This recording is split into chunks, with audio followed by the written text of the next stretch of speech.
చరిత్రలో స్థానం సంపాదించుకుంది. సహకారం అందుకున్న దశాబ్దాల నాటి కల సాకారమైంది. పోలవరం ప్రాజెక్టు తన రికార్డును తానే తిరగరాసుకుంది. అతి భారీ కాంక్రీట్ విన్యాసం ద్వారా గిన్నిస్ బుక్లో చెక్కుతెరని స్థానం సంపాదించుకుంది పోలవరం ప్రాజెక్టు. నిన్న ఉదయం 7 గంటలకు ప్రారంభమైన కాంక్రీట్ వార్ నేటి ఉదయం 6 గంటలకు దిగ్విజయంగా ముగిసింది. 28,000 క్యూబిక్ మీటర్ల కాంక్రీట్ను ఫిల్ చేసి తెలుగువాడు తలుచుకుంటే కానిదేదంటూ ఏదీ లేదనే సత్యాన్ని మరోసారి చాటి చెప్పింది.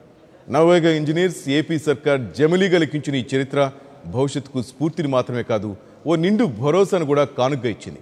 ఇదిలా ఉంటే ప్రతిపక్షాలు మాత్రం ప్రభుత్వంపై విరుచుకుపడుతున్నాయి.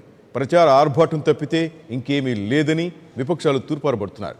ఇంతకీ ఇందులో ఏది నిజం, ఏది అబద్ధం? దీనిపై వాళ్ళ మన డిబేట్. మనతో పాటు ఉన్నారు ప్రముఖ రాజకీయ సామాజిక విశ్లేషకులు కె శ్రీనివాస్ గారు. నమస్తే సార్. వైఎస్ఆర్సీపీ నుంచి పద్మజారెడ్డి గారు. నమస్తే మేడం.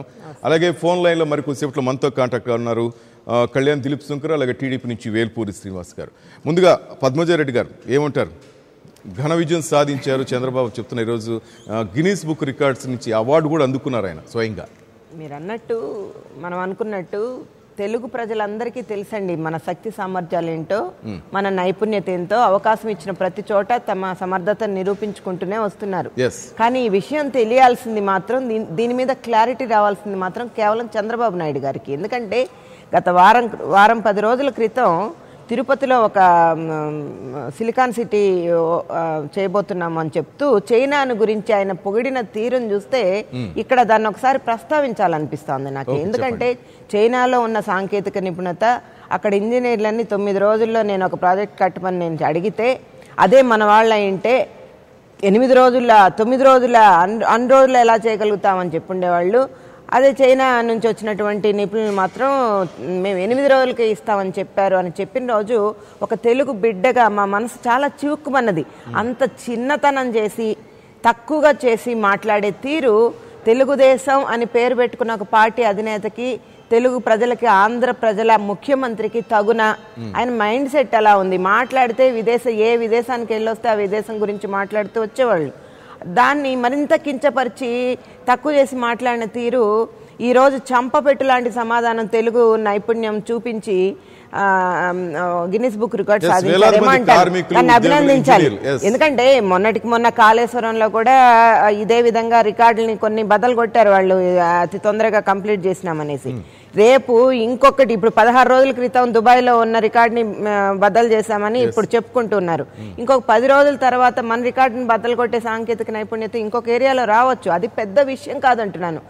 2014 ఎలక్షన్స్ తర్వాత ప్రభుత్వాన్ని చేపట్టి జీవనది, మనకు జీవనాడి లాంటి ఈ పోలవరం ప్రాజెక్టు విభజన ఆంధ్రప్రదేశ్కి ఒక వెన్నెముక లాంటిది.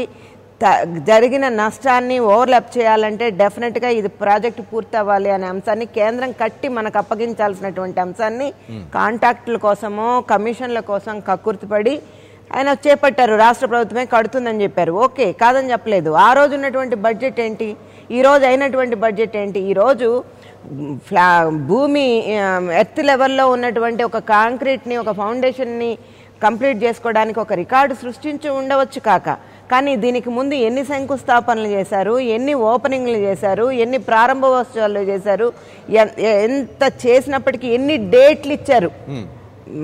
ఈ పలానా 2017 పలానా డేట్ లోపల మేము పూర్తి చేస్తాం, 2018 ఈ డేట్ లోపల మేము గ్రావిటీతో ద్వారా మేము నీటి సరఫరా చేసేస్తాం, కాసుకోండి చూసుకోండి అని చెప్పారు. పాపం దేవినేని ఉమ్మగారిని గురించి కూడా ఇక్కడ ఒక్కసారి ప్రస్తావించుకోవాలా. అసెంబ్లీ సాక్షిగా చెప్పారు, మేము రాసిస్తాము పలానా డేట్ లోపల పూర్తి చేస్తామని, కావాలంటే కాసుకోండి చూసుకోండి అని ఛాలెంజ్ చేశారు. అయిపోయింది సార్. ఈ రోజు మనం 2019లో ఉన్నాం. మరి ఆ దేవినేని ఉమ్మలు ఏమయ్యారు? ఈరోజు ఇంజనీర్లు చేసిన ఘనతను చూపించుకొని మాకు గతంలో 600 ప్రతిభా పురస్కారాలు వచ్చాయి, మా వర్ధంతికి జయంతికి తేడా తెలియని మా నాయకుడికి ఎన్నో అవార్డులు వచ్చాయి చూడండి అని చెప్పుకోవడం కాదు. పోలవరం ప్రాజెక్టు బడ్జెట్ ఎట్లా పెరిగిపోయింది? దాదాపు 70-80% రాజశేఖర రెడ్డి హయాంలో పూర్తయినటువంటి ప్రాజెక్టు మిగిలిన 20-30% పూర్తి చేయడానికి ఇన్ని వేల కోట్ల రూపాయలు దండుకున్నప్పటికీ కూడా అక్కడ ఏమాత్రం పూర్తయినటువంటి పరిస్థితి, ఇంకా ఎప్పటికి పూర్తవుతుందో డేట్ చెప్పలేనటువంటి పరిస్థితి.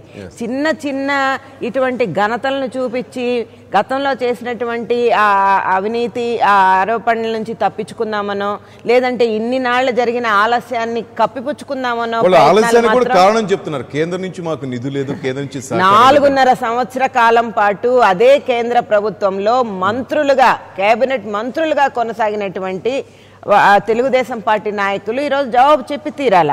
గతంలో గడ్కరీ గారు చేసినటువంటి వ్యాఖ్యానాలను కూడా ఒకసారి మనం ఇక్కడ గుర్తు చేసుకో. పోలవరంలో చాలా అవినీతి జరుగుతోందని బయటకు వస్తుంది. ఆయనే చెప్పారు, దాన్ని పర్యటన చూడడానికి వచ్చినప్పుడు ఆయన చెప్పారు. అవన్నీ పక్కన పెడదాం. ఈ రోజు బీజేపీ నాయకులు ఏం చెప్తున్నారు? అక్కడ జరిగిన అవినీతి అక్రమాల గురించి మేము 4.5 సంవత్సరాలుగా గొంతెత్తి చాటాం, దాన్ని ఆధారాలతో సహా బయట పెట్టాం. అయినప్పటికీ ఆ రోజు మా మీద బురద జల్లారు. కేవలం ప్రతిపక్ష పార్టీ అభివృద్ధి నిరోధకులు అడ్డుపడుతున్నారని మాట్లాడారు. ఈరోజు ఆ డొక్కు సైకిల్కి 2 చక్రాలుగా మెలిగినటువంటి వాళ్ళ పార్ట్నర్లు, ఒకవైపు బీజేపీ కానివ్వండి, ఒకవైపు పవన్ కళ్యాణ్ గారు కానివ్వండి, ఇద్దరు బయటకు వచ్చి మేము చెప్పిన ప్రతి మాటని ఈరోజు ధృవీకరిస్తున్నారు.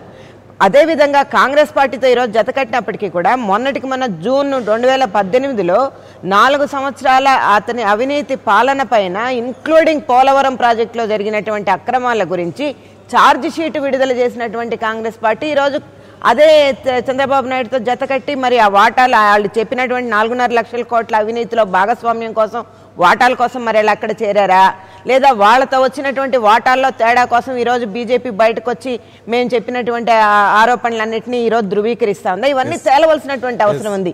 4.5 సంవత్సరం పుణ్యకాలం గడిచిపోయింది. 2-3 నెలల్లో ఇప్పటి ఎలక్షన్స్ రాబోతా ఉంది. నేను డెఫినెట్ గా చెప్పానండి, మన తెలుగు వాళ్ళ ఘనత అంటున్నాను. అంత సాంకేతిక పరిణితం ఉన్నటువంటి మన నాయకుల్ని కించపరుస్తూ మాట్లాడిన చంద్రబాబు నాయుడు ఈ రోజు అదే పోలవరంలో గిన్నిస్ బుక్ అవార్డు పొందినప్పుడు అది చెప్పుండాల్సింది, నేను వారం క్రితం చేసినటువంటి వ్యాఖ్యానం తప్పు, నన్ను క్షమించండి, చైనా వాళ్లే పెద్ద గొప్పవాళ్ళు అని మాట్లాడినటువంటి నా తీరు, నా అభిప్రాయాన్ని, నా మైండ్ సెట్ని నేను మార్చుకుంటున్నాను, తెలుగు ప్రజలకు క్షమాపణ చెప్తున్నాను, ఈ 10 రోజుల్లో ప్రూవ్ చేసిన తెలుగు వారి నైపుణ్యతకని కూడా చెప్పాలంటున్నాను నేను. అంటే నేను అభినందిస్తున్నట్టు కాదా? ఖచ్చితంగా అభినందిస్తున్నాము. ఖచ్చితంగా ఇది ఒక చంపపెట్టు లాంటిది చంద్రబాబు నాయుడికి అనే దాన్ని కూడా ఇక్కడ గుర్తు చేయదలుచుకుంటాను. ఎందుకంటే 24 గంటలు ఏ విదేశానికి వెళ్తే ఆ విదేశ పరిజ్ఞానం గురించో ఆ పట్టణాల పేర్ల గురించో మాట్లాడే చంద్రబాబు నాయుడు గారు ఈ రోజు తెలుగు ప్రజలు, తెలుగు సాంకేతిక నిపుణులు ఇచ్చినటువంటి సమాధానం ఆయనకు ఒక చెంపపెట్లాంటిది. ఇక మీద ఇటైనా ఆయన ఒళ్ళు దగ్గర పెట్టుకొని తెలుగు వాళ్ళని కించపరచకుండా మాట్లాడాల్సినటువంటి అవసరం. శ్రీనివాస్ గారు మీరేమంటారు సార్? పోలవరం ప్రాజెక్టు చాలా రికార్డులు సృష్టించింది. మెయిన్గా అభినందిస్తారా, ఆరోపిస్తారా? మీరు కూడా ఆరోపిస్తారా? పోలవరం ప్రాజెక్టులో ఎన్ని రికార్డులు ఉన్నాయంటే దశాబ్దాల తరబడి నిర్లక్ష్యానికి గురైన అత్యంత ముఖ్యమైన ప్రాజెక్టు రాజశేఖర రెడ్డి దుమ్ము దులిపి ప్రారంభించినప్పుడు అది ఒక రికార్డ్. Exactly right. ఆ తర్వాత 2014 తర్వాత ఎలాంటి అనుభవం లేని ట్రాన్స్టాయ్కి ఆ పథకం అప్పచెప్పటం ఇంకొక రికార్డ్. తర్వాత ఆంధ్రప్రదేశ్ ఏర్పడిన తర్వాత 1956 నుంచి జరిగిన నీటిపారుదల ప్రాజెక్టులో పోలవరం ప్రాజెక్టులో జరిగిన అవినీతి ఇంకో పెద్ద రికార్డ్. ఓకే. కాబట్టి పోలవరం ప్రాజెక్టులో ఎన్నో రికార్డులు ఉన్నాయి. ఇది పెద్ద రికార్డ్. మరి అన్ని రికార్డుల గురించి మాట్లాడండి. కాంక్రీట్ ఎంత వేశారండి? ఒక్క నిమిషం కాంక్రీట్ ఎంత వేశారండి? 20 ఏళ్ల నుంచి 30,000 క్యూబిక్ మీటర్ల కాంక్రీట్ ని వేసి గిన్నిస్ బుక్ రికార్డు సృష్టించారు. ఇదే కదా 32,300. ఈ రోజు తారీఖు ఎంత అండి? 7వ తారీఖు జనవరి 7. ఈరోజు జనవరి 7. వారం రోజుల క్రితం 31వ తారీఖున ముఖ్యమంత్రి గారు సచివాలయంలో రియల్ టైం గవర్నెన్స్ ఆయన ఆఫీసులో కూర్చొని నిర్వహించిన వర్చువల్ రివ్యూలో ఏం చెప్పాడంటే కాంక్రీట్ పనుల్లో 1,00,000 క్యూబిక్ మీటర్లు వెనకబడి ఉన్నామని చెప్పాడు. కాంక్రీట్ పనుల్లో 1,00,000 క్యూబిక్ మీటర్లు వెనకబడి ఉన్నాం అని చెప్పాడు. అంటే నేను ఒక 4 ఏళ్ల నుంచి అసలు ఏం పని చేయకుండా ఈరోజు రాత్రి నుంచి ఇప్పటి వరకు నాన్ స్టాప్గా పనిచేస్తే అది రికార్డా అండి? అది రికార్డా? సరే, అయితే ఒక్క విషయానికి చంద్రబాబు నాయుడు గారిని అభినందిస్తానండి. ఎందుకంటే 1995, 2004, 9 ఏళ్ల కాలంలో భారతదేశంలో చంద్రబాబు నాయుడు గారు అనుసరించినన్ని వ్యవసాయ వ్యతిరేక విధానాలు, రైతు వ్యతిరేక విధానాలు ఏ ముఖ్యమంత్రి అనుసరించలేదు. వ్యవసాయం దండగా అని బహిరంగంగా చెప్పిన ముఖ్యమంత్రి. ఇప్పుడు 2014 తర్వాత 2 కారణాల వల్ల ఆయన అదే వ్యవసాయ రంగం మీద పూర్తి దృష్టి పెట్టాడు. ఒకటి ఏంటంటే ఆంధ్రప్రదేశ్కి ఐటీ లాంటిది లేదు, సేవల రంగం అభివృద్ధి చెందలేదు. ఆంధ్రప్రదేశ్లో మరి ఈ రోజున్న 13 జిల్లాల ఆంధ్రప్రదేశ్లో సేవల రంగం ఎందుకు అభివృద్ధి చెందలేదంటే మళ్ళీ అందులో కూడా నిందితుడు ఆయనే. ఎందుకంటే ఆయన ముఖ్యమంత్రిగా చేసినప్పుడు మొత్తం 22 జిల్లాలు నిర్లక్ష్యం చేసి మొత్తం హైదరాబాద్ మీద పెట్టిన వ్యక్తి ఆయన. కాన్సంట్రేషన్ ఇక్కడే చేసి 2 వ్యవసాయ రంగాన్ని పూర్తిగా నిర్లక్ష్యం చేసిన వ్యక్తి. ఇప్పుడు ఏ కారణం వల్ల అంటే ఒకటి ఆయనకు కూడా అర్థమైంది ఇప్పుడున్న ఆంధ్రప్రదేశ్ వ్యవసాయ ప్రధాన ఆర్థిక వ్యవస్థ కాబట్టి అక్కడ వ్యవసాయాన్నే ముందుకు తీసుకెళ్ళాలి. రెండేదంటే రాజశేఖర రెడ్డి గారి 5 సంవత్సరాల పాలన కాలంలో ప్రతిపక్షంలో ఉన్న చంద్రబాబు నాయుడు గారికి ఒక విషయం అర్థమైంది. అదేంటంటే ఇరిగేషన్ ప్రాజెక్టులో వచ్చే అంత అవినీతి డబ్బులు ఇంకో చోట రావు అని. కాబట్టి రాజశేఖర రెడ్డి గారి పరిపాలనలో 5 సంవత్సరాల్లో జరిగిన అవినీతి ఈయన 5 నెలల్లోనే రికార్డు. ఆ రికార్డు కూడా జరిగిందంటారు, అది కంటిన్యూ చేశారంటారా? ఈయన తెలుసుకున్నాడు. తెలుసుకొని ఈయన చాలా తక్కువ టైంలో ఫాస్ట్ గా నేర్చుకుంటాడు ఏదైనా. అంటే ఆయన 5 సంవత్సరాలు, చంద్రబాబు నాయుడు రాజశేఖర రెడ్డి గారు 5 సంవత్సరాల్లో ఇరిగేషన్ ప్రాజెక్టులో చేసిన అవినీతిని చంద్రబాబు నాయుడు గారు మొదటి సంవత్సరంలోనే రికార్డు బ్రేక్ చేశారు. ఆ రికార్డు చూపించడానికి మీడియాని తీసుకెళ్లలేదు. కాబట్టి ఇప్పుడు జరుగుతున్నది ఏంటంటే ఒకటి చంద్రబాబు నాయుడు గారిని ఒక విషయానికి అభినందించాలి, పోలవరం మీద ప్రత్యేక దృష్టి పెట్టి పని చేస్తున్నాడు. అయితే చంద్రబాబు నాయుడు గారు చేసే ఏ మంచి పనిలోనైనా అందులో కొంత అభివృద్ధి ఉంటుంది, విపరీతమైన అవినీతి ఉంటుంది. ఇప్పుడు ప్రజలకు కావాల్సింది ఏంటంటే అవినీతి లేని పారదర్శకమైన అభివృద్ధి కావాలి. That is right of the people. ఇప్పుడు ఈ రోజు చేసిన కార్యక్రమం అద్భుతమైన కార్యక్రమం. అయితే దానికి అవినీతి మరకలు లేకుండా చేస్తే పారదర్శకంగా, ఇప్పుడు మొన్నటిదాకా ఆయన బూత్ పత్రాలు ఎవరు రిలీజ్ చేశాడు కదా, ఆయన శ్వేతపత్రాలు అన్నాడు, అందులో ఉన్నాయన్నీ బూతులే కదా, అన్ని అబద్ధాలు. కాబట్టి పోలవరం మీద ఎందుకు శ్వేతపత్రం విడుదల చేయలేదు? వాస్తవానికి ఈ రోజు ఆంధ్రప్రదేశ్ ముందున్న అభివృద్ధి కార్యక్రమాల్లో అన్నిటికన్నా పెద్దది ఏంటి? పోలవరమే కదా. మరి పోలవరం మీద శ్వేతపత్రం ఎందుకు లేదు? నిన్ననే రాజ్యసభలో విజయసాయిరెడ్డికి కేంద్ర మంత్రి చెప్పిన సమాధానం ఏంటంటే పోలవరం ప్రాజెక్టులో అతిపెద్ద సమస్య నిర్వాసితుల పునరావాసం. ఎందుకు అంటే పోలవరం ప్రాజెక్టు నిర్వాసితులు 56,495 గిరిజన కుటుంబాలు, మొత్తం టోటల్ వాళ్లే ఉన్నారు. 56,495 గిరిజన కుటుంబాల్లో పునరావాసంలో భాగంగా ఇప్పటి వరకు ఈ ప్రభుత్వం ఎంతమందిని పునరావాస కాలనీలకు తరలించిందంటే 1317. ఇది కూడా గిన్నెస్ బుక్ రికార్డే. ఇది 56,495 కుటుంబాల్లో కేవలం 1317 కుటుంబాలకు మాత్రమే ఇప్పటి వరకు పునరావాస కాలనీలకు తరలించామని ఆంధ్రప్రదేశ్ ప్రభుత్వం కేంద్ర ప్రభుత్వానికి ఇచ్చిన నివేదికలో పేర్కొంది. ఆ ప్రభుత్వమే పేర్కొందంటే అది కూడా అబద్ధమే ఉంటుంది. ప్రభుత్వమే పేర్కొందంటే అది కూడా అబద్ధమే ఉంటుంది. కాబట్టి ఈ రోజు పోలవరంలో జరుగుతుంది ఏంటంటే అత్యంత వేగంగా పనులు జరుగుతున్నాయి, అత్యంత ఎక్కువ అవినీతి జరుగుతుంది. అంటే దానికి ఆద్యుడు అంతకుముందు రాజశేఖర రెడ్డి గారు అంటారు. ఏమంటారు పద్మజారెడ్డి గారు? తెలుగుదేశం పార్టీకి ఇప్పుడు అక్కడి నుంచి నేర్చుకున్నారంటారు. ఇప్పుడు అది చెప్పడం అనేది ఒక నానుడిగా విశ్లేషకులకు అలవాటైందిలేండి. నేను చెప్పదలుచుకుంది ఏంటంటే పోలవరం అనేది ఎంత నిర్లక్ష్యానికి గురైందో అదొక రికార్డ్ అని కూడా శ్రీనివాస్ గారు మాట్లాడారు. అటువంటి పోలవరాన్ని దుమ్ము దులిపి అనుమతులు సాధించి జాతీయ హోదా సాధించే ప్రయత్నం చేసినటువంటి నాయకుడు, ఏకైక నాయకుడు అంజయ్ గారు ఎప్పుడో శిలాఫలకం వేసిన తర్వాత కంప్లీట్ గా అందరూ పోలవరాన్ని మర్చిపోయారు. ఇప్పుడు ఘనత వహించిన 40 సంవత్సరాల ఇండస్ట్రీ, నాకు 40 సంవత్సరాల అనుభవం అని చెప్పుకునే పెద్ద మనిషి ఆ రోజు ఏ రోజు కూడా పోలవరం గురించి మాట్లాడినటువంటి వ్యక్తి కాదు. పైగా రాజశేఖర రెడ్డి గారు అనుమతులు సాధించి 70-80% కాలువలు తీసి ఈరోజు పట్టిసీమ గురించి మాట్లాడతాడు, గొప్పలు చెప్పుకుంటాడు. కాగ్ నివేదికలో 400-500 కోట్ల రూపాయల అవినీతిని లెక్కగట్టి చూపించిందిలేండి. దాన్ని పక్కన పెడితే ఈ 70-80% పూర్తయిన కాలువల ద్వారా పట్టిసీమ గురించి మాట్లాడి నేనేదో రాయలసీమకి నీటి సరఫరా చేసేసానని ప్రగల్భాలు పలుకునే ఉత్తరా కుమారుడు చంద్రబాబు నాయుడు గారు కానివ్వండి, లేదా వాళ్లకు వత్తాసు పలికే కొందరు విశ్లేషకులు కానివ్వండి, రాజశేఖర్ రెడ్డి గారు చేసినటువంటి ఆ ప్రయత్నం ఆ రోజు కూడా ఏమన్నారు, ప్రాజెక్టు పనులు మొదలు పెట్టకుండా కాలువలు తవ్వారన్నారు. కాలువలు తవ్వి పూర్తి చేయకుండా ఈరోజు ప్రాజెక్టు పని ఎట్లా జరిపి ఉంటారు? ఆయన చాలా దివ్య దృష్టితో, దూరదృష్టితో ఖచ్చితంగా దీన్ని చేసి తీరాలనే ఉద్దేశంతోనే ఒక పని చేశారు. దాన్ని జలయజ్ఞం కాదు ధనయజ్ఞం అని చెప్పేసి ఒక క్రియేట్ చేసే ప్రయత్నం చేశారు తప్ప ఖచ్చితంగా అది కాదు. కాబట్టి ఈరోజు జీవనదిగా ఈ ప్రాజెక్టు జీవనాడిగా ఇది ముందుకు రాబోతా ఉంది.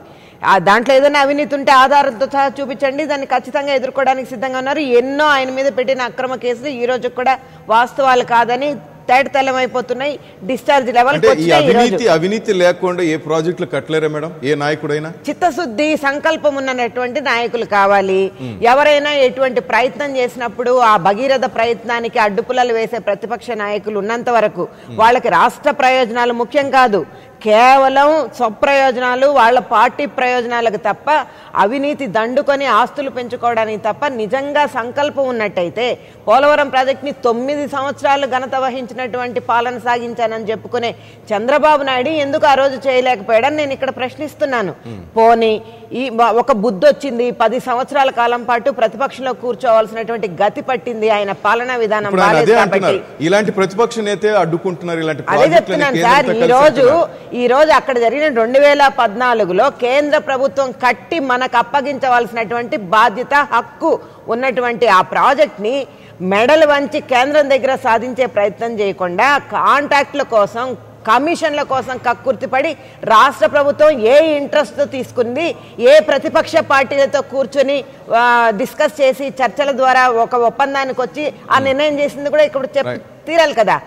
అందులో కావాల్సినటువంటి కమిషన్లు దండుకోవడానికి ప్రత్యేక హోదాను కూడా తాకట్టు పెట్టి పోలవరాన్ని రాష్ట్ర ప్రభుత్వం కట్టే ఏర్పాటు తీసుకుని రావడం జరిగింది. వీటన్నిటి వెనక ఉన్నటువంటి సంకల్పం గురించి మాట్లాడుతున్నాను. అక్కడ కేవలం రాష్ట్ర ప్రయోజనాల కోసం కాదు. ఒకవేళ నిజమైనట్టయితే 1600 కోట్లతో 2014 ఎలక్షన్స్ లో ప్రభుత్వాలు చేపట్టిన తర్వాత అటు కేంద్రం రాష్ట్రంలో 2016లో ఉన్నట్టు 2014 ఉన్నటువంటి 1600 కోట్లతోనే ప్రాజెక్టు పూర్తయిండేది కదా. ఈ మధ్యలో అడ్డదారులు దొక్కి పురుషోత్తం పట్నం అని పట్టిసీమని డైవర్ట్ చేయడం ద్వారా ఈ రోజు దాని వ్యయం కూడా 56,000 కోట్లకు పెరిగిపోయింది. కానీ ఇక్కడ నిర్వాసితులకేమో అక్కడ దీనమైనటువంటి పరిస్థితి. సంక్షేమం కానివ్వండి, ప్రాజెక్ట్ కానివ్వండి, రెండిటికి లింక్ ఉంటుంది కదా. సంక్షేమం అంటే ప్రాజెక్ట్ కట్టడం ఒకటే కాదు, అక్కడ ముంపుకు గురయ్యే వాళ్ళకు కూడా ఆల్టర్నేటివ్ చూపించాలి. రైట్, ఒక్క నిమిషం మేడం. టీడీపీ నేత వేల్పూరి శ్రీనివాస్ గారు ఫోన్ లైన్ లో మాట్లాడదాం. మాట్లాడిన తర్వాత నమస్తే శ్రీనివాస్ గారు. చెప్పండి సార్. మొత్తం మీద ఈరోజు మీ అధినేత చంద్రబాబు గారు గిన్నీస్ రికార్డు వాళ్ళ నుంచి అవార్డు అందుకున్నారు. ఈ పోలవరం ప్రాజెక్టు సంబంధించి అంతా బాగా ఉంది, కానీ దాంట్లో అవినీతి జరుగుతుంది. అవినీతి జరగకుండా అడ్డుకుంటే బాగుంటుంది. రైతుల కోసం ఆయన చేస్తున్న కృషిని మేము కూడా అభినందిస్తామని వైసీపీ నేత పద్మజారెడ్డి గారు అంటున్నారు. అలాగే విశ్లేషకులు శ్రీనివాస్ గారు అంటారు. మీరేమంటారు సార్? మేము అభినందించలేదండి, అభిశంసించాము. ఐఎమ్ సారీ టు సే, మేము చంద్రబాబు నాయుడిని అభినందించలేదు, ఇప్పటికి కూడా అభిశంసిస్తూనే ఉన్నాం. రైట్, వింటున్నారా శ్రీనివాస్ గారు? వేల్పూరి శ్రీనివాస్ గారు వింటున్నారా? చెప్పండి. హలో, చెప్పండి సార్. ఇప్పుడు ఈ పోలవరం ప్రాజెక్టు 1941లోనే స్టార్ట్ చేశారు. తర్వాత 1980లో మన అంజయ్ గారు శంకుస్థాపన చేశారు. 1980లో అంజయ్ గారు శంకుస్థాపన చేశారు. తర్వాత పూర్తిగా నత్తనాడడం జరిగింది. చంద్రబాబు నాయుడు గారు వచ్చిన తర్వాత యుద్ధ ప్రాతిపదికన చేయడం జరిగింది. ఇది చంద్రబాబు నాయుడు గారు యుద్ధ ప్రాతిపదికన చేశారు. ఇప్పటివరకు 63%, 63% అయింది ఇప్పటి వరకు. సెంట్రల్ గవర్నమెంట్ కూడా అనేక అవార్డ్స్ ఇవ్వడం జరిగింది. తర్వాత ఈ రోజు కూడా అంటే మన దుబాయ్ పేరుతో ఉన్నటువంటి గిన్నీస్ రికార్డు కూడా బద్దలు కొట్టడం జరిగింది ఈ రోజు. అంటే సుమారుగా 32,000 క్యూబిక్ మీటర్స్ ఇవాళ మనం రికార్డును బ్రేక్ చేసాం. ఈ దుబాయ్ పేరుతున్న రికార్డు కేంద్ర ప్రభుత్వం ఏ మాత్రం నిధులు ఇవ్వకపోవటం, డిజైన్స్ కూడా సరిగ్గా అనుమతులు ఇవ్వకపోవటం, ఛత్తీస్గఢ్ ని అదే విధంగా ఒరిస్సాని రెచ్చగొట్టడం, మరి మోడీ అంతా కూడా ఓన్లీ ఎలక్షన్ స్టంట్ గా చేస్తున్నాడు తప్పితే పోలవరం వాళ్ళ ఆంధ్రప్రదేశ్ జీవనాడి అన్న విషయాన్ని వాళ్ళు నిర్లక్ష్యం చేశారు. కేవలం ఓట్ల కోసం సీట్ల కోసమే రాజకీయాలు ప్రధానమంత్రి స్థాయిలో చేయడం కరెక్ట్ కాదు. 4 సంవత్సరం పాటు అంటగాగి ఎన్డీఏ ప్రభుత్వంలో భాగస్వాములుగా మీ మంత్రులు అక్కడ వెలగబెట్టి మీరు ఏం సాధించారు, ఏం సాధించగలిగారు? మీ అసమర్థతకి ఇదొక నిదర్శనం అని చెప్పుకుంటారా? మాకు చేత కాలేదని చంపలేసుకుని ఏమైనా ప్రజల ముందు క్షమాపణ చెప్పదలుచుకుంటారా? చెప్పండి. మీరేదో పెద్ద అనుభవజ్ఞులని 1% తేడా అయినప్పటికీ కూడా మీకు అధికారాన్ని కట్టబెట్టారు. మరి కేంద్రం మెడలు వంచి వాళ్ళ నుంచి నిధులు సాధించలేకుండా మాకు ఇంతకన్నా ఎక్కువ నిధులు అన్ని జిల్లాలో కూడా సాగునీరు మరి ఇవన్నీ కూడా మరి గోదావరి నుంచి తీసుకెళ్తాం జరుగుతుంది. అంటే ఇప్పుడు శ్రీనివాస్ గారు కావడానికి అవకాశం లేదు. కరెక్ట్ శ్రీనివాస్ గారు ఇక్కడ అంటున్నది చంద్రబాబు గారు ఈ రాజధాని అమరావతి రాజధాని అదే విధంగా పోలవరం ఈ 2 ప్రెస్టేజ్ క్వశ్చన్ గా తీసుకున్నారు. అది 100% అది కంప్లీట్ అవుతుంది. ఏ మాత్రం దాంట్లో సందేశం లేదు. అంటే మీరు చెప్పింది 2018కి మీ మంత్రివర్యులే అన్నారు దేవినేని ఉమామహేశ్వరరావు గారు. 2018 కంప్లీట్ చేస్తామని కూడా చెప్పారు మీరు, కానీ ఇంకా కాలేదు. ఇప్పుడేమో ఈ కాంక్రీట్ పనులు గిన్నీస్ రికార్డ్ అంటున్నారు. దీంట్లో ఇంకా అవినీతి జరుగుతుంది అనేది వాళ్ళ కంప్లైంట్. సార్ 2019 కంప్లీట్ అవుతుంది. ప్రతి రోజు కూడా ఛాలెంజ్ గా తీసుకుని అంటే 2018 అని చెప్పారు మీరు, మళ్ళీ ఇంకొక సంవత్సరం పొడిగిస్తున్నారు. 2016 కూడా చెప్పారు, కంపెనీ కూడా చాలా ఛాలెంజ్ గా తీసుకుని మన రికార్డ్స్ మనమే బ్రేక్ చేసుకోవాలని కూడా ముఖ్యమంత్రి గారు చెప్పారు. ఏ పరిస్థితుల్లో ఈ 19th లో కంప్లీట్ చేస్తామో ముఖ్యమంత్రి గారు ఒకసారి హామీ ఇచ్చారంటే 100% ఫుల్ఫిల్ అవుతుంది. సోమవారం చేసుకున్నాము. మీ ముఖ్యమంత్రి గారి హామీలు కూడా ప్రాజెక్ట్ దగ్గరికి వెళ్ళి అవన్నీ రివ్యూ చేసి సూపర్ ఫాస్ట్ గా చేశారు. ఇంతవరకు చరిత్రలో ఎవరూ చేయలేదు. సార్ ఈ డేట్లు మార్చుకోవడంలో, ఇచ్చిన హామీలను తొంగలో తొక్కడంలో, చెప్పిన ఏ మాటని నెరవేర్చకపోవడంలో కూడా ముఖ్యమంత్రి గారు గిన్నిస్ బుక్ రికార్డేనండి. సార్ నేను ఒక మాట చెప్పమంటారు, ప్రతిపక్ష నేత ఎంతవరకు కనీసం పోలవరం దగ్గరికి వెళ్లకుండా పోలవరం కూడా ఒక సినిమాగా పోల్చడం అనేది మీకు తెలుసా మేము ఎన్నిసార్లు పోలవరాన్ని ప్రత్యక్షంగా పర్యటించామో, మేము ఎన్నిసార్లు దాన్ని వెళ్ళి పరిశీలించామో మీకు తెలుసా శ్రీనివాస్ గారు? నేను కూడా వెళ్ళాను. నేను కూడా వెళ్ళి ప్రతి ఒక్క పార్టీ గమనించి రావడం జరిగింది. మీకు తెలియకపోతే ఊరుకొని ఉండండి. మీ చంద్రబాబు నాయుడు చెప్పినట్టు అబద్ధాలు చెప్పడంలో మీరు కూడా యథారాజా తదా ప్రజలాగా ఉండొద్దు. Right, okay madam. తను అంటున్నారు సార్ అనేది ఏంటంటే మీ అధినేత ఎందుకు వెళ్ళలేదు పోలవరం దగ్గరికి అంటారు. సార్ మా అధినేత బయట పెట్టిన వాస్తవాలే. ఈ రోజు వాళ్లతో 4.5 సంవత్సరం అంటగాగిన పార్ట్నర్లు పవన్ కళ్యాణ్ కానివ్వండి, బీజేపీ నాయకులు కానివ్వండి, మేము చెప్పిన ప్రతి మాటని తూచా తప్పకుండా ధృవీకరిస్తున్నారు. వాటికి సమాధానం చెప్పండి. మేము వెళ్ళాము, మేము అధికార ప్రతినిధులుగా మాతో సహా మా ప్రతినిధులు కానివ్వండి, మేం కానివ్వండి వెళ్ళాము. నిర్వాసితులతో వాళ్ళ కన్నీళ్లతో వాళ్ళ కన్నీటి కథలు మేము విన్నాం కాబట్టే ఈ ఆవేదనతో మాట్లాడుతున్నాము. ఈ రోజు 1600 కోట్లతో పూర్తవ్వాల్సిన ప్రాజెక్ట్ ని ఇంత డిలే చేయడం వల్ల, ఇంత అసమర్థులైనటువంటి కాంట్రాక్టర్ని మీ ఎంపీలు కాబట్టి మాత్రమే కొనసాగించడం వల్ల, మీ అవినీతి వాటాల్లో తేడాలు, ఏ పోలవరంలో జరిగిన వేల కోట్ల రూపాయల అవినీతిలో భాగస్వామ్యంలో వాటాల్లో తేడా వచ్చినందుకే ఈ రోజు బీజేపీ పార్టీతో కూడా మీరు బయటకు వచ్చి మాట్లాడుతున్నారు, కానీ మీరు ఎంక్వైరీ వేయట్లేదు, వాళ్ళు దాని మీద విచారణకు ఆదేశించడం లేదు. దీని వెనకే మీకున్నటువంటి లాలూచి కూడా అర్థమవుతా ఉందంటున్నాను. ప్రతి ఒక్క విషయాన్ని మేము దగ్గరుండి పరిశీలించాము. పోలవరం ప్రాజెక్టు నిర్మాణాలని అక్కడ నిర్వాసితులతో మేము రెగ్యులర్గా ఉంటున్నాము, వాళ్లకు భరోసా కల్పించే ప్రయత్నం చేస్తున్నాం. కాబట్టే ఈ రోజు చంద్రబాబు నాయుడు తప్పించుకోలేనటువంటి పరిస్థితిలో ఉన్నారు. వేల్పూరి శ్రీనివాస్ గారు అడిగేది ఒకే ఒక్క ప్రశ్న, మీ అధినేత ఎందుకని పోలవరం దగ్గరికి వెళ్ళలేదు? ఎందుకు వెళ్ళలేదు?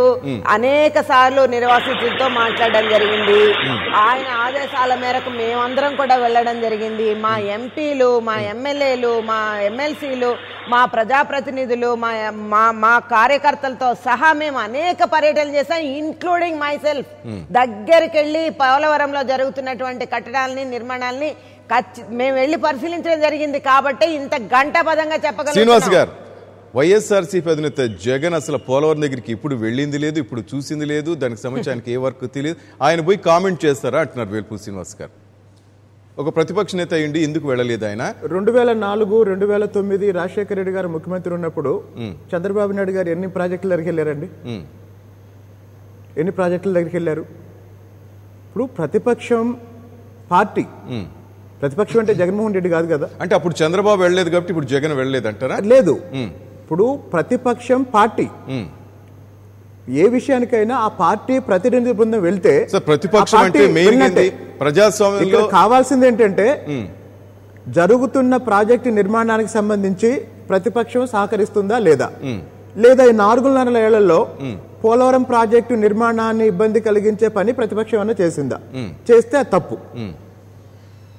పోలవరానికి సంబంధించి ప్రతిపక్షం చాలా ధర్నాలు చేసింది, కానీ కేంద్రంతో లాలూచి పడింది, నిధులు రాకుండా అడ్డుకుంది వాళ్లే కదా అంటారు. సార్ 40 సంవత్సరాల ఇండస్ట్రీ అని చెప్పుకునే పెద్ద మనిషి 4 సంవత్సరాలు వాళ్ళతో అంటకాగి ప్రభుత్వంలో భాగస్వామ్యంగా ఉండి అక్కడ మంత్రులుగా పదవుల్ని వెలగబెట్టి ఏం సాధించాడు? కేంద్రం నుంచి మెడల్ నుంచి ఎందుకు చేతగాని అసమర్థత ముఖ్యమంత్రి ఒప్పుకొని క్షమాపణ చెప్తాడా ఆంధ్ర రాష్ట్ర ప్రజలకి? చెప్పమని చెప్పండి చంద్రబాబు నాయుడు. శ్రీనివాస్ గారు మీరు అంటే ఇప్పుడు కేంద్ర ప్రభుత్వం ఏ రాష్ట్రానికి ఎన్ని నిధులు కేటాయిస్తుంది అనేది ఆ రాష్ట్రంలో ప్రతిపక్ష నాయకుడు సంప్రదించేస్తుందండి.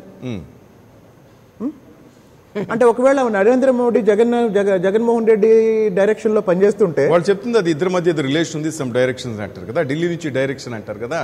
ఇప్పుడు 2014లో కాంగ్రెస్ పార్టీతో లాలూచిలో ఉంది, జగన్ కి ఓటేస్తే కాంగ్రెస్ కి ఓటేసినట్టే అని మాట్లాడాడు ఈ పెద్ద మనిషి. ఈ రోజు కాంగ్రెస్ జత కట్టి బీజేపీ నుంచి బయటకు వచ్చి బీజేపీకి ఓటేసినట్టే బీజేపీతో లాలూచి పడుతున్నాడు జగన్మోహన్ రెడ్డి అని మాట్లాడతారు. ఆ నాటికి ఆ నాలుగుకి ఏమన్నా అడ్డు అదుపు ఉందండి? ఒక నరం ఉందండి? అది అసలు ఊసర వెళ్ళి కూడా సిగ్గుపడుతుందండి చంద్రబాబు నాయుడు విధానాలను చూసినట్టయితే. అంటే తను నందంటే నందనాలి, పందంటే పందనాలి, తాను నేను చాలా గొప్పవాడిని ప్రతిపక్ష పార్టీలు కూడా సన్మాన సత్కార కార్యక్రమాలు చేయాలనుకుంటే సాగదు. ఆంధ్ర రాష్ట్ర ప్రజలు కంకణం కట్టుకుని ఉన్నారు. చంద్రబాబు నాయుడు వేషాలని మోసాలని అన్ని కూడా బాగా గమనించి ఒక స్థిర నిర్ణయానికి వచ్చిండారు ప్రజలు. కాబట్టి నేను చెప్పదలుచుకుంది ఏంటంటే చంద్రబాబు నాయుడు ప్రతిపక్షం మీద నేపం నెట్టేటైతే కుర్జీ నుంచి దిగిపోమని చెప్పండి. ప్రతిపక్ష నాయకుడు తన సమర్థతని నిరూపించుకుంటాడు, రాష్ట్ర ప్రయోజనాల కోసం రాష్ట్రాన్ని తాకట్టు పెట్టాడు, పోలవరాన్ని తాకట్టు పెట్టాడు, ప్రత్యేక హోదాన్ని తాకట్టు పెట్టడని క్లారిటీకి రాష్ట్ర ప్రజలు వచ్చారు. మరి 40 సంవత్సరాల ఇండస్ట్రీ 4.5 సంవత్సరాల పాటు కేంద్ర ప్రభుత్వం అంటగాగి ఏం సాధించాడు? 29 సార్లు నేను పర్యటనకు వెళ్ళాను, నేనేం సాధించలేకపోయానంటే ఏంటి అర్థం? దానికి చాతగాని ముఖ్యమంత్రి, చావలేని ముఖ్యమంత్రి అనే కదా అర్థము.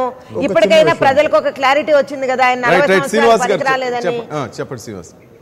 ఇప్పుడు జగన్మోహన్ రెడ్డి కాంగ్రెస్ పార్టీల నుంచి బయటకు వచ్చి మొదటిసారి ఎన్నికల్లో పాల్గొంది కడప బై ఎలక్షన్ అండి. అవును, ఉప ఎన్నికల్లో. ఆ సందర్భంలో టీడీపీ చేసిన ప్రచారం ఏంటంటే జగన్ గెలిస్తే బీజేపీతో కలుస్తాడు. సపోర్ట్లో వచ్చిన ప్రచారం అయిపోయింది. 2014కు ముందు జగన్కు ఓటేస్తే కాంగ్రెస్ కేసినట్టే, తల్లి కాంగ్రెస్ పిల్ల కాంగ్రెస్. ఒక విషయం ఏంటంటే ఈ వైఎస్ఆర్సీపీ వాళ్ళ అది అమాయకత్వం అజ్ఞానం నాకు అర్థం కావట్లేదు. ఎన్డీఏని వాడుకుంది, ఎన్డీఏతో పాటు అధికారం పంచుకుంది టీడీపీ. ఎన్డీఏ పుట్టి 10 సంవత్సరాలు అవుతుందండి. 1998 తర్వాత ఎన్డీఏ పుట్టింది. మొదటి నుంచి వాళ్ళతో ఉంది టీడీపీ. ఎన్డీఏ 10 సంవత్సరాలు అవుతుంది అధికారంలోకి వచ్చి. అప్పుడు వాజ్పేయి గారు, ఇప్పుడు మోడీ. 10 సంవత్సరాలు ఎన్డీఏ అధికారంలో ఉంటే 9 సంవత్సరాలు చంద్రబాబు నాయుడు వాళ్ళతో ఉన్నాడు, కలిసే ఉన్నారు. 30 సంవత్సరాల బీజేపీతో కలిసే ఉన్నాడు. ఒక్క 2009 ఎలక్షన్స్ లో తప్ప మిగతా అన్ని ఎలక్షన్స్ లో బీజేపీతో కలిసే ఆయన పొత్తు పెట్టుకున్నాడు. దాన్ని కూడా మీరు ఒకసారి గుర్తు చేస్తున్నాను నేను. అయితే అది రాజకీయ విమర్శ. దానికి వీళ్ళు ఇచ్చే అవకాశం ఏంటంటే కేంద్రంలో రాష్ట్రాన్ని విభజించిన కాంగ్రెస్ ని విమర్శించిన స్థాయిలో ఇప్పుడు రాష్ట్రానికి అన్యాయం చేస్తున్న బీజేపీని వీళ్ళు విమర్శించట్లేదు. నేను పూర్తిగా ఖండిస్తాను. ఎందుకంటే విమర్శ కాదు, అదే మోడీ ప్రభుత్వం మీద మేము అవిశ్వాస తీర్మానం పెట్టామండి. మా రాష్ట్ర ప్రయోజనాల కోసం వాళ్ళ నిర్లక్ష్యాన్ని దేశవ్యాప్తంగా ప్రకటించడం కోసం మా ఎంపీలు రాజీనామా చేశారండి. రాజీనామా చేసి తమ వయసును కూడా లెక్క చేయకుండా, ప్రాణాలు లెక్క చేయకుండా అదే ఢిల్లీ నడుపొడ్డున నిరాహార దీక్ష చేశారండి. మొన్నటికి మొన్న మేము వెళ్ళి 27వ తారీఖున ఢిల్లీ సాక్షిగా మోడీని నిలదీసి ప్రత్యేక హోదా ఇస్తారా చేస్తారని మేము ధర్నాలు చేసి వచ్చామండి. గజ వణికే చలిలో మొన్న డిసెంబర్ 27వ తారీఖున మేము బీజేపీని విమర్శించడం లేదు. దేశంలోనే ఎంతో బలంగా ఉన్నటువంటి ఎన్డీఏ ప్రభుత్వం మీద మేము కేవలం 5 మంది ఎంపీలతో అవిశ్వాస తీర్మానానికి పిలిపించాం. అవిశ్వాస తీర్మానం ఒప్పుకునే వరకు మేము 13 రోజుల పాటు పట్టుబట్టాం. మేము నిరసనగా నిర్లక్ష్యంగా తృణప్రాయంగా మా పదవులు వదిలిపెట్టాం. ప్రభుత్వానికి వ్యతిరేకం కాదా ఇది? మేము నిలదీయడం కాదా? ప్రత్యేక హోదా కోసం మేము పోరాటం కాదా? మేము బీజేపీని విమర్శించలేదని మాట్లాడడం అనేదాన్ని నేను పూర్తిగా ఖండిస్తున్నాను. బీజేపీని విమర్శించలేదని నేను అనలేదండి, కానీ ఆ స్థాయిలో కాంగ్రెస్ ని రాష్ట్ర విభజనకు కారణమైన కాంగ్రెస్ ని ఏ స్థాయిలో మీరు రాజకీయంగా వ్యతిరేకిస్తున్నారో, రాజకీయంగా విమర్శిస్తున్నారో ఆ స్థాయిలో బీజేపీ మీద మీరు అటాక్ చేయలేదు.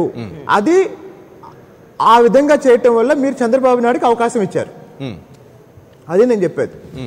ఏం లేదండి, ఈరోజు చంద్రబాబు నాయుడు గారు ఆయన ఇచ్చిన అమలు సాధ్యం కాని హామీలు నెరవేర్చే పరిస్థితులు లేడు.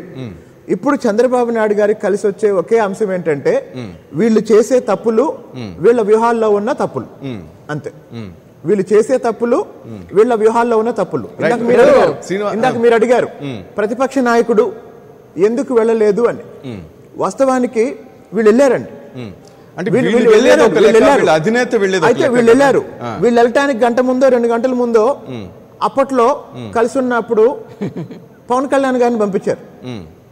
అంటే ప్రతిపక్షం పోరాటం చాలా చేస్తుందండి, కానీ ఏదో మిస్ అవుతుంది, ఎక్కడో లోపం ఏదో మిస్ అవుతుంది. దాన్ని వీళ్ళు అర్థం చేసుకోవట్లేదు. ఆ కారణం వల్ల నిన్న మొన్న తిత్లీ తుఫాన్ అప్పుడు వైఎస్ఆర్సీపీ ఎదుర్కొన్న పెద్ద విమర్శ ఏంటంటే ఆయన వెళ్ళలేదు. అంత పెద్ద తుఫాన్ వస్తే ఆ పక్కనే నడుచుకుంటూ వెళ్ళాడు, ఇటువైపు రాలేదు. ఇప్పుడు రాజకీయ ప్రయోజనాలు అన్ని పార్టీలకు ఉంటాయి, అందరి నాయకులకు ఉంటాయండి. కానీ పాదయాత్ర సమయంలో నాకు కూడా 2-3 సార్లు అనిపించింది ఏంటంటే ఆయన కృష్ణా జిల్లా దాటుతున్నప్పుడు విజయవాడలో పడవ ప్రమాదం జరిగింది, అక్కడికి వెళ్ళలేదు. ఆయన శ్రీకాకుళంలో ఉన్నప్పుడు తిత్లీ తుఫాన్ వచ్చింది. అలాంటి సందర్భాల్లో నాయకుడు చేయాల్సిన పని ఏంటంటే ఒక భరోసా ఇవ్వాలి.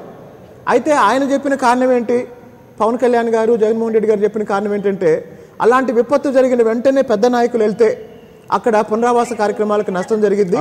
అయితే వెంటనే ప్రతినిధి బృందాన్ని పంపించారు. వైఎస్ఆర్సీపీ ప్రతి అంశం మీద రియాక్ట్ అవుతుందండి. అయితే ఆ రియాక్ట్ అయ్యే ప్రాసెస్ లో వీళ్ళు చేసిన మంచిని మీడియా కవర్ చేయదు. వీళ్ళ కార్యక్రమంలో వీళ్ళు 99% బ్రహ్మాండం చేస్తారు. ఎక్కడో చిన్న 1% పొరపాటు ఉందనుకోండి, మీడియా మొత్తం ఆ 1% ని పబ్లిసిటీ కోసం ఇప్పుడు పోలవరం ప్రాజెక్టు గ్రౌండ్ లెవెల్ కూడా పూర్తి కాలేదు. అయినా నవయుగ సాంకేతిక నిపుణులు చేసినటువంటి ఒక ప్రయోగాన్ని అది సర్వసాధారణంగా ఏ ప్రాజెక్ట్ లో అయినా జరుగుతుంది. దాన్ని మెడల్ అదొక మెడల్ లాగా వేసుకొని పబ్లిసిటీ స్టంట్ చేసుకోవాల్సినటువంటి అవసరం ఎటువంటి పరిస్థితుల్లో కూడా మాకు లేదు. ఇంత అవినీతి జరుగుతుంది ఆ ప్రాజెక్ట్ లో అన్నప్పుడు మీ అధినేత వెళ్ళుంటే బాగుంటేది. ఇప్పుడు ఎలా ఉందంటే ఖచ్చితంగా మా నాయకుడు నియంతలాగో ఏకపక్షంగానో ఆయన ఒక్కడే ఫోకస్ అవ్వాలనే రీతిలో ఆయనది పబ్లిసిటీ స్టంట్ లాగా ఉండదు. ప్రతి ఒక్క అంశాన్ని ప్రజల ముందుకు తీసుకెళ్లి ప్రతి ఒక్కరిని భాగస్వామ్యం చేసి ఎక్కడికక్కడ నిలదీసినటువంటి తత్వం. ఈ రోజు ప్రత్యేక హోదా పేరెత్తితేనే పీడీ యాక్ట్లు పెట్టి జైలుకు పంపిస్తామని చెప్పి పలికినటువంటి చంద్రబాబు నాయుడు నోట వెంట జగన్మోహన్ రెడ్డి కాదా ప్రత్యేక హోదా పదం పలికిచ్చింది? జగన్మోహన్ రెడ్డి దాన్ని సజీవంగా ఉంచగలిగినందుకే కాదా ఈ రోజు చంద్రబాబు నాయుడు తప్పనిసరిగా ఈ టర్న్లు తీసుకొని వెనక్కి రావాల్సినటువంటి పరిస్థితి ఏర్పడింది? ఈ రోజు పోలవరం ప్రాజెక్టులో జరుగుతున్నటువంటి అవినీతి అక్రమాలని పార్ట్నర్లు కూడా బయటకు వచ్చి చెప్పే పరిస్థితిని మా నాయకుడు దిశానిర్దేశం మీద జరిగినటువంటి వాస్తవాలు కాదా? ఒక్క మనిషే ప్రతి చోట ఉండవలసినటువంటి అవసరం లేదండి, సెంట్రల్ ఆఫ్ అట్రాక్షన్ గా ఉండాల్సిన అవసరం లేదు. దిశానిర్దేశం చేస్తున్నారు. పార్టీ నాయకుడిగా అన్ని చోట్ల ఉన్నటువంటి మట్టి, ఇసుక, ఎర్రచందనము, చివరికి మరుగుదొడ్లలో జరిగిన అవినీతిని కూడా బట్టబయలు చేసింది మా సామాన్య కార్యకర్త నుంచి పై లెవెల్లో ఉన్నటువంటి నాయకుల వరకు కాదంటున్నాం. అనునిత్యం రాష్ట్రం కోసం, రాష్ట్ర ప్రజల సమస్యల పట్ల మేము ఒక కన్సర్న్ తో నడుచుకుంటున్నాం. ఎక్కడ ఏ ఇబ్బంది జరిగినా, ఏ వర్గానికి, ఏ కులానికి, ఏ మతానికి, ఏ వర్గానికి సంబంధించిన రైతులకా, డ్వాక్రా మహిళలకా, ఆశా వర్కర్లకా, అంగన్వాడీ వర్కర్లకా, మున్సిపాలిటీ కార్మికులకా, ఏ డిపార్ట్మెంట్ల ఉద్యోగులకా, 108 కార్మికులకా, ఎవరికైనా కూడా ఎక్కడ ఏ సమస్య జరిగినా రెస్పాండ్ అవుతున్నది మేము, ధర్నాలు చేస్తున్నది మేము, నిరసనలు చేస్తున్నది మేము. కాబట్టే ఈ రోజు ప్రజలందరూ కూడా మా నాయకుడు వెంట నడుస్తున్నారు, అడుగులు అడిగేసి. దాన్ని చూసి బెంబేలు పడే మేము చెప్పిన ప్రతి అంశానికి కట్టుబడి వెనక్కి రివర్స్ వచ్చి చంద్రబాబు నాయుడు ఇప్పటికీ చిలక పలుకులు పలుకుతున్నారు. రేపు ప్రజా కాబోతుంది, కనీసం అప్పుడనే వెళ్ళమని చెప్పండి మేడం. ఈ నాయకుడిని ఒక యజ్ఞం లాంటి 3600 పైచిలుకు కిలోమీటర్లు నడిచినటువంటి మా నాయకుడు దాదాపు 113 నియోజకవర్గాలని టచ్ చేశారు, 135 బహిరంగ సభల్ని చూశారు, వేల మంది, లక్షల మంది, కోట్ల మందిని ప్రత్యక్షంగా స్పృశించి వాళ్ళ కష్టాలకి వాళ్ళ అనునయించి వాళ్ళకు ఒక భరోసా కల్పించినటువంటి మహానాయకుడు. ఖచ్చితంగా ఎన్నో అవరోధాలు కల్పించిన చివరికి తన మీద హత్యా ప్రయత్నానికి పాల్పడితే కూడా అదరక బెదరక ఈరోజు ప్రజల పక్షాన్ని నిలబడే ఇంత కార్యాన్ని, ఇంత మహాయజ్ఞాన్ని, ఒక చరిత్ర సృష్టించినటువంటి మా నాయకుడు ఇది పూర్తయిన వెంటనే ఖచ్చితంగా రాష్ట్ర ప్రజలందరికీ ఒక రక్షకుడిగా ఒక నమ్మకాన్ని, విశ్వాసాన్ని కలిగించాడనేది మాత్రం వాస్తవం. రాబోయే రోజుల్లో ప్రజలందరూ ఎదురు చూస్తున్నారు. ఈ దుర్మార్గపు శాడిస్టు పాలన ఎప్పుడు విరగడవుతుందా, ఎప్పుడు మేము దీపావళి చేసుకోవాలా, ఎప్పుడు ఈ నారాసురుడి జరుగుతుందా, ఎప్పుడు దీపావళి జరుగుతుందా, ఎప్పుడు జగన్మోహన్ రెడ్డి గారి నేతృత్వంలో ప్రత్యేక హోదాను సాధించుకోగలుగుతామా, ఎప్పుడు రోజుల్లోనో నెలల్లోనో పూర్తి చేసే ఇటువంటి జీవనాడి లాంటి ప్రాజెక్టుని ఒక సంకల్ప సిద్ధి ఉన్నటువంటి నాయకుడు, రాష్ట్రం కోసమే అనునిత్యం కష్టపడే నాయకుడు ఎప్పుడు అధికారాన్ని చేపట్టి మాకు పూర్తి చేస్తారని రాష్ట్ర ప్రజలు ఎదురు చూస్తున్నారు. జగన్ ముఖ్యమంత్రి అయితేనే పోలవరం ఖచ్చితంగా ఆ కన్క్లూజన్ కి వచ్చారు. ఎందుకంటే ఒక విజన్ ఉన్నటువంటి నాయకుడు, ఏ తేడా 1% తేడానే అయినప్పటికీ కూడా 2014 ఎలక్షన్స్ లో అనుభవం ఉందని జగన్మోహన్ రెడ్డి కన్నా ఈయనకి 9 సంవత్సరాల పాలనా అనుభవం ఉంది, 40 సంవత్సరాల రాజకీయ అనుభవం ఉంది, మోడీతో జత కట్టారు. కాబట్టి ఖచ్చితంగా కేంద్రం నుంచి మెడలు వంచి మనకు రావాల్సినటువంటి విభజన హక్కుల్ని సాధించగలుగుతారనే విశ్వాసంతో 1% తేడాతో అయోమయంలో అధికారాన్ని అప్పచెప్పారు రాష్ట్ర ప్రజలు. 600 హామీల్ని తుంగలో దొక్కారు. మొదటి 5 సంతకాలని కూడా ఈ రోజుకు నెరవేర్చలేదు. 1,50,000 కోట్ల పైచిలుకు అప్పుని రాష్ట్ర ప్రజలు నుద్దారు. పంచభూతాలని ఈ రాష్ట్రంలో ఉన్నటువంటి పంచభూతాలని అమ్ముకున్నారు. మట్టి, ఇసుక దగ్గర నుంచి 4 లక్షలు కాదు 6,70,000 కోట్ల అవినీతికి పాల్పడ్డారని మేము ఆధారాలతో సహా ఈ రోజు ఒక పుస్తకాన్ని కూడా రిలీజ్ చేశాము. వీటన్నిటినీ కూడా బయటపెట్టి రాష్ట్రాన్ని 20 సంవత్సరాలు వెనక్కి నెట్టినటువంటి చంద్రబాబు నాయుడు పాలనని వదిలించుకుంటే తప్ప, జగన్మోహన్ రెడ్డి గారు ముఖ్యమంత్రిగా వస్తే గానీ తప్ప రాష్ట్ర భవిష్యత్తు లేదనే నిర్ణయానికి రాష్ట్ర ప్రజలు వచ్చారు. రైట్ శ్రీనివాస్ గారు మీరేమంటారు? ఎవరు వచ్చినా, ఏ అధికారంలోకి ఎవరు వచ్చినా, ఏ నేతలైనా సరే తప్పకుండా అవినీతికి పాల్పడటం కాదు. వీళ్ళు చెప్తున్నట్టుగా జగన్ గారు వస్తే పోలవరం పూర్తవుతుంది, అవినీతి లేకుండా సాగుతుందంటారు. నమ్మబుద్ధి అవుతుందా? పోలవరం ప్రాజెక్ట్ అనేది అది జగన్మోహన్ రెడ్డితో చంద్రబాబు నాయుడు కుటుంబ ఆస్తి కాదండి. కాదు, ఇది ఆంధ్రప్రదేశ్, అది ఆంధ్రప్రదేశ్కి ప్రాణం. చాలా మందికి అర్థం కాని విషయం ఏంటంటే అది కూడా ఒక మామూలు ప్రాజెక్ట్ అనుకుంటున్నారు. కానీ ఒక జిల్లా పోలవరం అసలు రాజశేఖర రెడ్డి పోలవరం ప్రారంభించినప్పుడు ఆయన ఇంకొక 5 ఏళ్లు బతుకున్నట్లయితే కంప్లీట్ ఈ పార్టీకి పోలవరం నుంచి తిరుపతికి నీళ్లు వచ్చేవి, తాగునీళ్లు, రాయలసీమకి సాగునీళ్లు వచ్చేవి. నేను చెప్పేది విశాఖ నగరానికి తాగునీళ్లు వచ్చేవి, ఉత్తరాంధ్రకి సాగునీళ్లు కూడా వచ్చేవి. ఎందుకంటే అందరూ మీరు చెప్తున్నట్టుగా ఏ 2 జిల్లాలకు అది పరిమితం అనుకుంటున్నారు. పోలవరం ప్రాజెక్టు నిజాయితీగా పూర్తి చేస్తే ఆంధ్రప్రదేశ్ అభివృద్ధి ముఖ చిత్రమే మారిపోతుంది. నెంబర్ 1 అవుతుంది. చంద్రబాబు నాయుడు గారు పోలవరాన్ని ఇప్పుడు ఆయన ఒక ఆదాయ మార్గంగా మార్చుకున్నాడు. అయితే ఆదాయ మార్గం అంటే ఇట్లా ఎలా? ఏం లేదండి, కాంట్రాక్టులు, కమిషన్లు దన్నుకోవడం. నేను ఇందాకనే చెప్పాను, అసలు 2014లో కేంద్ర ప్రభుత్వం నుంచి పోలవరాన్ని రాష్ట్ర ప్రభుత్వం తీసుకోవటమే ఒక పెద్ద అవినీతి కార్యక్రమం. వెంటనే ఎవరికి ఇచ్చింది? ఎలాంటి అనుభవం లేని ట్రాన్స్టాయ్కి ఇచ్చింది. అసలు పోలవరంలో జరిగినంత అసమర్థత వేరే ప్రాజెక్టులో జరగలేదని ముఖ్యమంత్రి కాంట్రాక్టర్ని మార్చారంటే అర్థం ఏంటండి? కంపెనీని మార్చారంటే అర్థం ఏంటండి? అంటే అప్పటి వరకు జరిగిందంతా వాళ్ళ వల్ల కాలేదనే కదా. సరే, అసలు పోలవరాన్నైనా విశాఖ ఉక్కునైనా ఇంకోటైనా ఇక్కడ ఒకళ్ళో ఇద్దరు నాయకులు ఆయన వస్తే అవుతుంది, ఈయనుంటే అవుతుంది, మళ్ళీ ఆయనే రావాలి, మళ్ళీ మీరొద్దు, ఇవన్నీ కాదండి. ఆంధ్రప్రదేశ్ ప్రజల కోసం వాటిని పూర్తి చేయాలి. ఆంధ్రప్రదేశ్ ప్రజల కోసం పూర్తి చేయాలి. అసెంబ్లీలో నీటిపారుదల శాఖ మంత్రి ఉమామహేశ్వర గారు చెప్పారు, జగన్మోహన్ రెడ్డి రాసి పెట్టుకో, నీ సాక్షిలో రాసి పెట్టుకో, నీ ఛానల్లో చూపించుకో, 2018లో పులివెందుకులు నీరిస్తాం అది అని చెప్పాడు. సరే, రాజకీయ నాయకులు అంటే 2-3 పదాలు ఎక్కువ వస్తాయి, కానీ తప్పులేదండి, తప్పులేదు. కానీ వాళ్ళు చెప్పిన 2018 డిసెంబర్ అంటే కనీసం 2-3 నెలల తర్వాత అయినా ఉండాలి. కానీ ఇప్పుడు మళ్ళీ ఏమంటున్నారు? 2019లో పూర్తి చేస్తామంటారు. 2019 వస్తే ఏమంటారు? మళ్ళీ 2024-25 చెప్తారు. ఇప్పుడు కావాల్సింది ఏంటంటే ఇంకోటండి, నేను ముందే చెప్పాను మీకు, వారం రోజుల క్రితమే ముఖ్యమంత్రి గారు సెక్రటేరియట్ నుంచి చేసిన సమీక్షలో ఆయనే చెప్పింది ఏంటంటే 1,00,000 క్యూబిక్ మీటర్ల కాంక్రీట్ పనులు వెనకబడి ఉన్నాం అని చెప్పారు. రెండోది, పోలవరం ప్రాజెక్ట్ ఇప్పటి వరకు 53% పూర్తయిందని ఒకసారి చెప్పారు, 68% పూర్తయిందని ఒకసారి చెప్పారు. పోలవరం పేరుతో పబ్లిసిటీ జరుగుతుంది, పోలవరం పేరుతో అవినీతి జరుగుతుంది, పోలవరం పేరుతో మళ్ళీ 2019 ఎన్నికల్లో ప్రజల్ని తప్పుదోవ పట్టించే ప్రయత్నం మాత్రం జరుగుతుంది. అయితే దీన్ని నిర్మాణాత్మకంగా ఎదుర్కోవాలంటే ప్రతిపక్షానికి వాస్తవానికి రాజశేఖర రెడ్డి గారు చేసిన ఒక తప్పు జగన్మోహన్ రెడ్డి గారు కూడా చేస్తున్నారు. అదేంటంటే, మీరు చంద్రబాబు నాయుడు ఏం చేసినా దానికి విపరీతమైన పబ్లిసిటీ వస్తుంది. అంటే పబ్లిసిటీ డబ్బులు పెట్టి చేయించుకోవచ్చు, డబ్బులు లేకుండా చేయించుకోవచ్చు. రాజశేఖర రెడ్డి చాలా కార్యక్రమాలు. మీకు ఒక విషయం చెప్తానండి, విశాఖ ఎయిర్పోర్ట్ లో జగన్మోహన్ రెడ్డి గారి మీద హత్యా ప్రయత్నం జరిగిన తర్వాత ఆయన క్యాజువల్ గా నడుచుకుంటూ ఫస్ట్ ఎయిడ్ చేయించుకొని ఏరోప్లేన్ ఎక్కి వెళ్ళిపోయాడు. అంటే రాజశేఖర రెడ్డి గారు కానీ జగన్మోహన్ రెడ్డి గారు కానీ వీళ్ళకి ఏదన్నా ఒక విషయాన్ని దాన్ని డ్రామటైజ్ చేసి దాని నుండి లాభం పొందాలి అనే ఆలోచన ఉండదు. అక్కడ మీరు చెప్పినట్టు పబ్లిసిటీ చేసుకోవచ్చు.